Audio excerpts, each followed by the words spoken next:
What are the top four worst societies to live in? Number one would definitely be one just ruled by a crazy dictator. You know, just one where you listen to this guy, you don't do what this guy tell you to do, you end up dead. You know, yeah, that would be like the worst type of government. You know, second worst type of government to live in, I would say just a government where everybody gets to say so. You know, I don't think everybody needs to say so. I only think the working class people needs to have a say so in the government. You know, people between the ages 18 to 45. You know, that would be the perfect I would say age range for people to speak on shit. You know, if you older than 45 and you younger than 18, shut the fuck up. You know, but giving everybody a way to have a say so or speak on things that they're not currently involved in, you know, I think those are the worst societies. You letting children speak on things, you letting super old people make decisions for the future. Is like y'all need to sit your asses down, get out the way, and you young people need to get out the way. The third worst society to live in would definitely be a society ruled by women.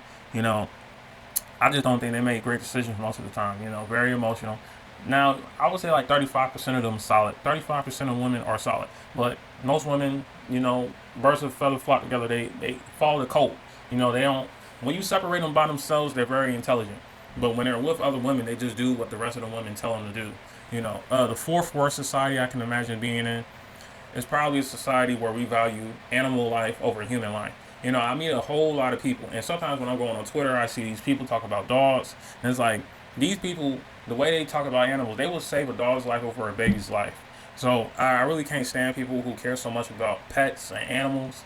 Like I can understand you respecting nature, but at the same time, like you can't be having all this care and attention for nature, but walk around with a Gucci bag or with leather, and that shit came off a leopard's back or a cow's back, you know.